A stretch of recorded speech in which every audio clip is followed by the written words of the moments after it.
Last but far from least comes the prefrontal brain. This one is a marvel of evolution.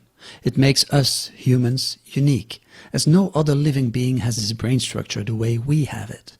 Because, let's face it, everything we've seen so far, all three brain structures, are widespread in the animal kingdom.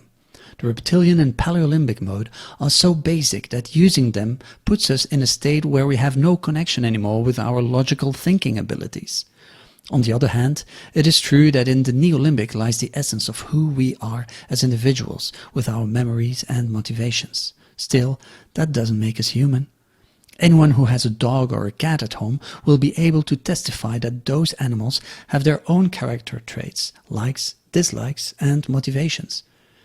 So it is the prefrontal brain that makes us human. Not so much the fact of having one, as some of the more evolved mammals actually also have a prefrontal brain. I'm thinking here, for example, dolphins, dogs, elephants, and the other great apes. The size of their prefrontal brain is actually the normal size. Ours is just ridiculously huge. It's almost as if it was pimped.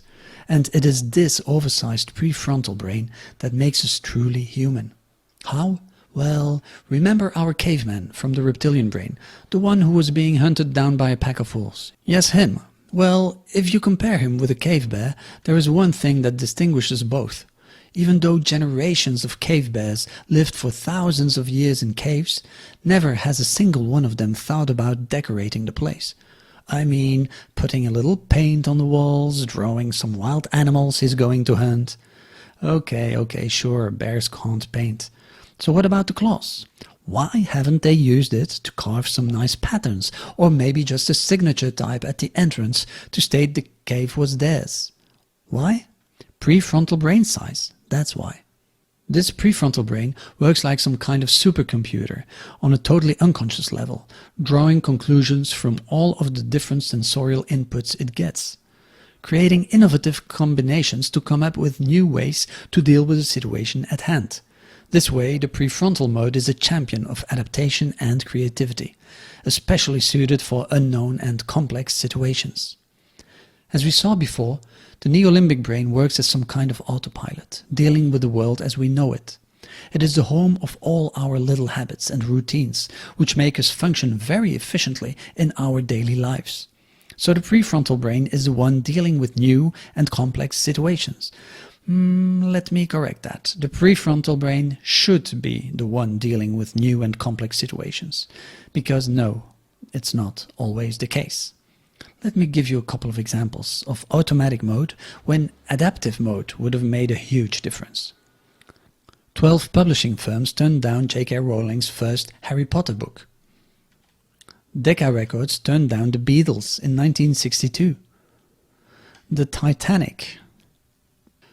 I think there's a world market for maybe 5 computers, said the IBM chairman in 1943.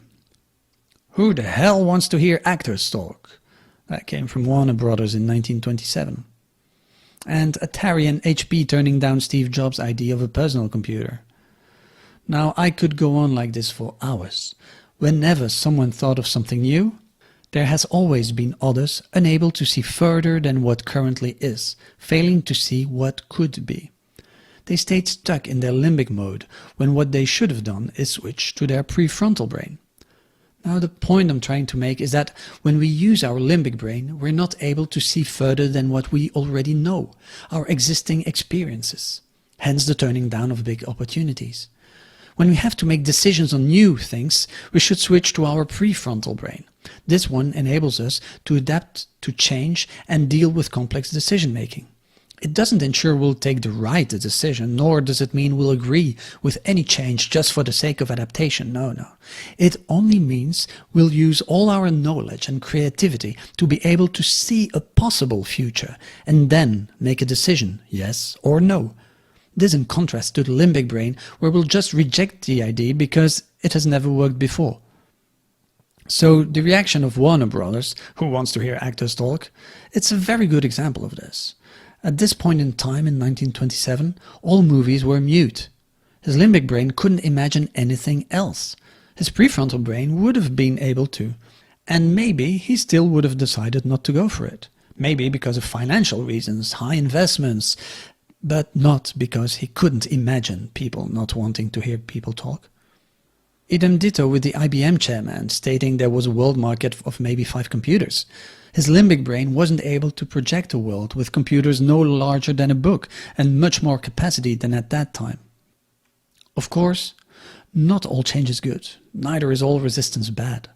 Using our prefrontal brain when we need to helps us taking into account all the available information and taking the best possible decision based on that. Our prefrontal brain is also home to our creativity, intuition, spirituality, but also our adaptability. An indicator that our prefrontal brain is active is our emotions. We feel calm, serenity, in full control. We are on top of our game.